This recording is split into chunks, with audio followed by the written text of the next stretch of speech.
Today we're relaxing by the lake with Joanne, a QHS member whose life journey is as refreshing and inspiring as a day spent by the water. But what currents guided her to where she is today? Let's take a peaceful stroll through her story and see what's been happening behind the scenes.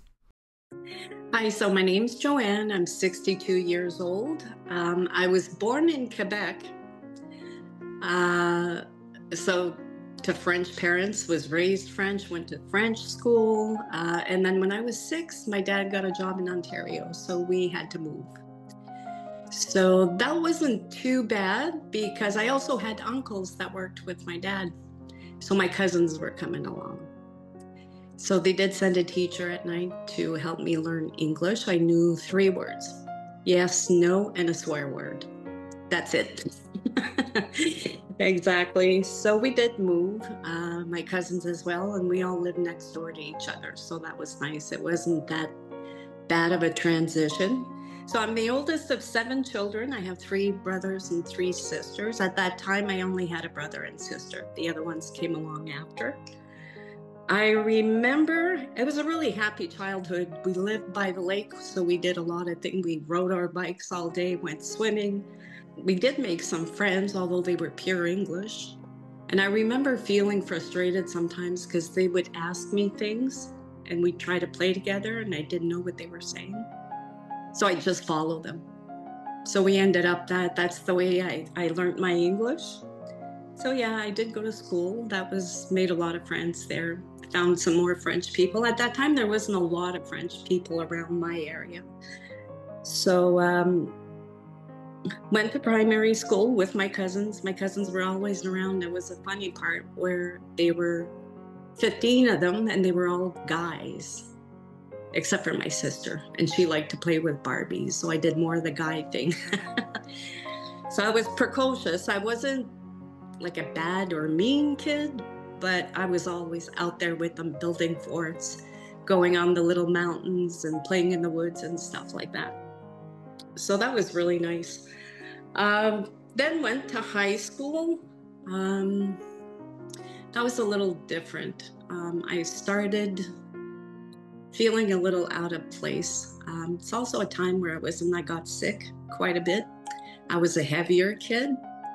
So I had a lot of problems into those years, 13, 14. I did have to take some time off school for being sick.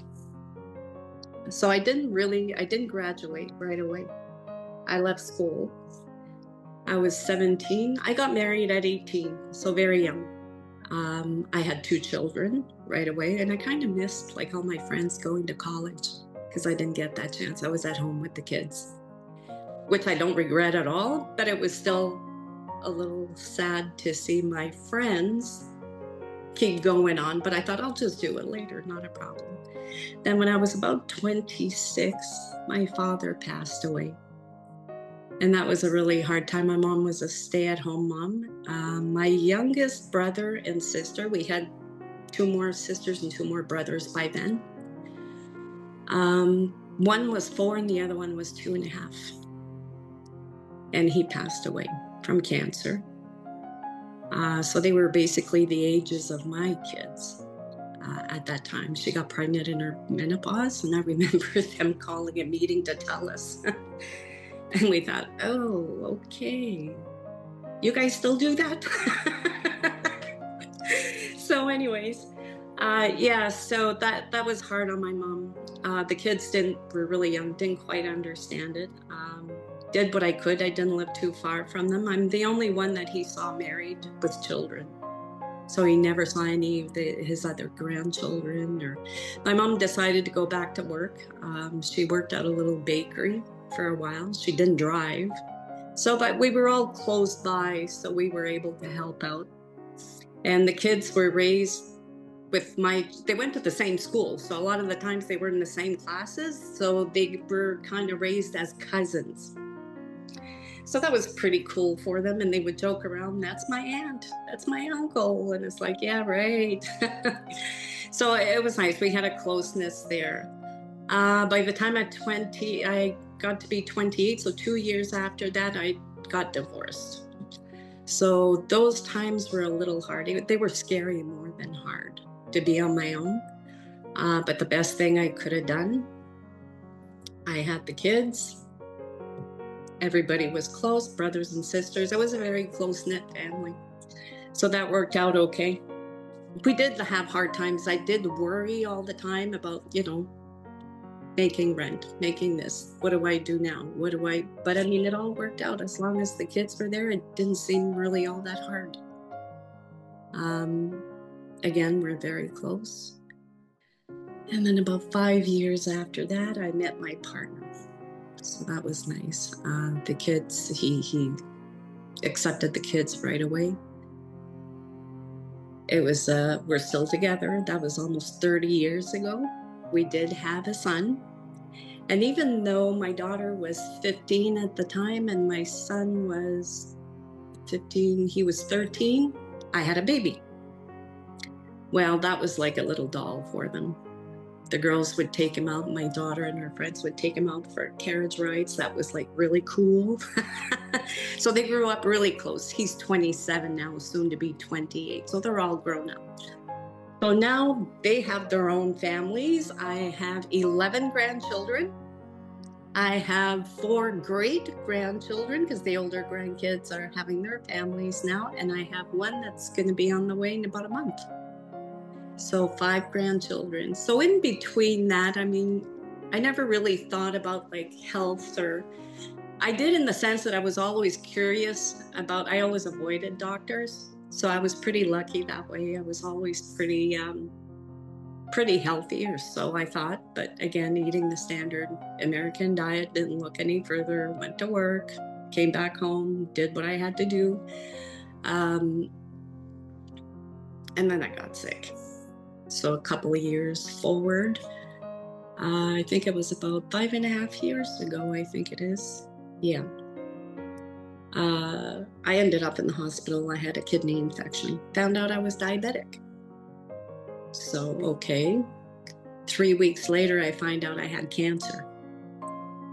So that was quite a shock. So as soon as you get cancer or a diagnosis like that, they seem to rush you through every test possible. They're going to check everything. So you get into that. What can I call it? Anyways, it's just one thing after the other. So 2 weeks later, I had surgery. So I'm in the hospital out of town, had the surgery. It was uterine cancer. So they did a hysterectomy. And the day I left, the day after, COVID came out, was declared. If I would have stayed at the hospital a day longer, I wouldn't have been able to go out right away. So I'm confused. I come back home, I'm on medication, and I'm thinking, what is going on? Nobody can go anywhere. Toilet paper was out everywhere. I'm like, what are they doing? They're going nuts over toilet paper and this COVID thing. Da, da, da. So I was having doctor meetings with Zoom calls and things like that. They wanted me to do chemotherapy, radiation. After about going back and forth a few months, 3 months actually, and I'm thinking throughout this time, it's like, this is crazy. Didn't still know what COVID was all about. Like nobody could go anywhere. So we were basically on lockdown.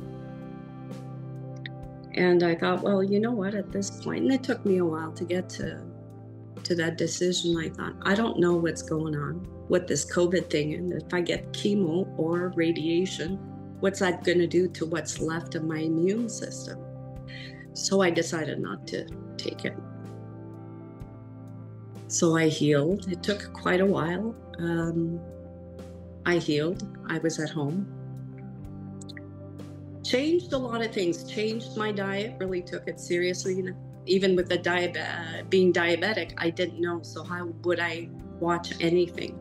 So it changed my diet completely. Now that's 5 years ago. I'm still cancer-free. I'm not a diabetic anymore as long as I eat what I'm supposed to eat. So it's more like a ketogenic, ketovore diet that I'm eating. Gave up a lot of things. There's still some things I have to work on, but I mean, From what happened then to now, the difference is incredible. Physically, emotionally, it kind of gave me the COVID thing, kind of gave me the opportunity to sit back and observe, like, what's going on? What do I want to do?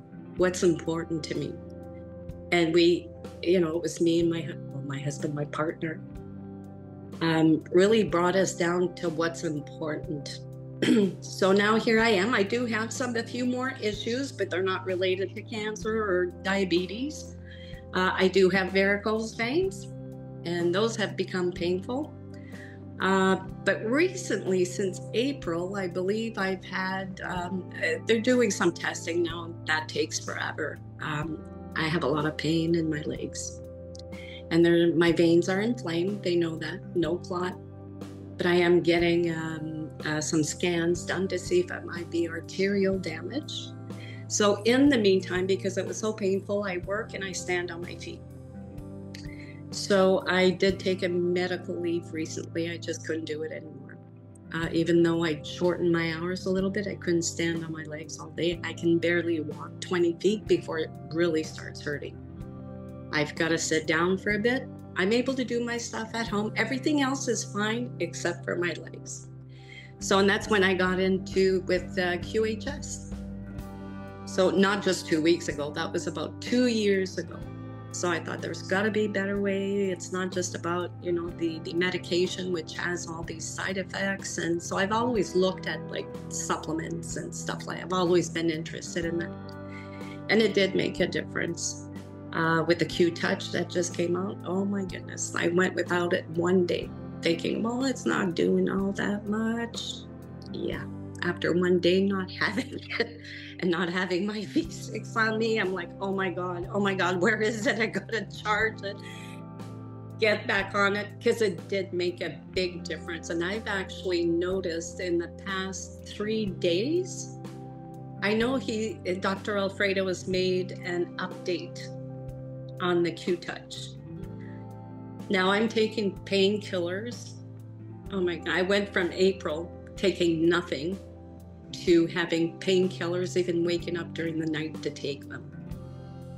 So one morning I woke up and I thought I forgot to take it. And I'm sitting around and doing whatever I do at home. And I thought, wait a minute, I didn't take my painkillers. It's still there, but it's not throbbing or shooting pains down my leg or in my foot. And I thought, okay, should I take some now or wait and see how long I can go without them? So I did take some at noon. It was starting to come back, and I thought, okay, whatever. Next day, well, they hurt during the night. They hurt like during the day. But the next day, same thing happened. But this time I went all day without painkillers. All day. I can still feel it. I can't go out and walk a mile, but I was like, wow, okay, should I take one before going to bed so I can sleep? And I don't remember if I did or not, but from taking them every 2 hours to not having to take them, so I know this is working. And it's quite incredible, really. A lot of people don't realize when you're in pain a lot of the time, it doesn't just affect your body. It affects your spirit, it affects your heart. You're just not the same. And I was getting that way. I was withdrawing into myself. I was a little crabby. I just didn't speak. So it wasn't the big, just like, don't bother me. I'm going to sit here. And even during the night, I would walk around the house just to ease the pain. So it does affect everything. And I find since I've gone on my medical leave and I do the touch as often, I have the time to do it as often as I can now. Same with they have a new series out, the Remake Reality series. I saw the first or second one. I didn't have time before then because I was always working. So I almost feel like there's a big load off my shoulders. Okay, now's the time to heal. Invest in yourself. Do what you need to do, because it's not just about the pain in the body. It's your spirit. It's your heart. It affects everything. So there's an ease at home, even between me and my partner. It's a more relaxed. As before, I was always tense anticipating the pain. It was always there. So yes, it's still there. But with this realization, it gives me so much hope. And not just hope, I know it works and I know what's coming. So I'm going to take this opportunity to really, really get back on track, do my Q-Touch whenever I can. Can't wait for the scheduled meeting tomorrow. And be back part of the community, because I kind of let it go a little bit because I was so into me and the pain and everything else it did, that I'm excited about that. And that's the few. A lot of people, I look around, a lot of people they're suffering. They're so into what they think is just in front of them. I had a quote, and I remember hearing this on QHS, and I thought when I first heard it, I'm like, what? And it was the one, if you argue for your limitations, you get to keep them. And I remember hearing it and thinking, well, I don't want to keep them.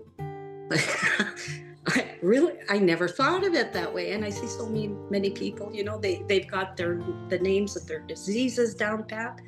They know every medication. I have no clue I forget what medication is called. I have to look on the box. Like, they know all that. Stop paying so much attention to those details.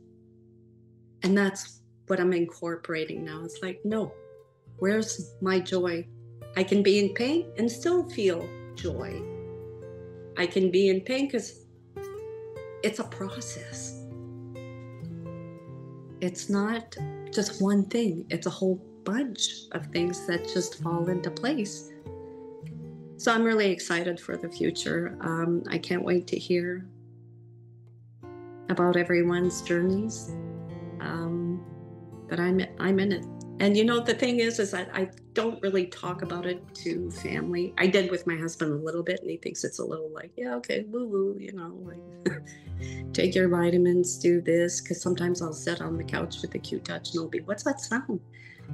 And I'll tell him, I say, oh, that's for my leg. I'll turn it down a little bit. So he's not really into it, but he's got his own issues as well, health-wise. And the other people are just too wrapped up in their conditions. But when that QArc comes up, I won't need to speak. They will either see it or they won't at all. And, that can be anybody. They'll either see it and say, hey, what is this? It'll shock the world. It really will. Because nobody's thinking beyond that at the moment. I want my grandkids to know they can be anybody they want. They can be as healthy as they want. They can, they have a future. They're our future. So I'm really excited about that. And that's just what I wanted to share today. Join us on the Prequel, where every story matters and every voice is heard. Because here at QHS, we're all about healing, learning, and growing together.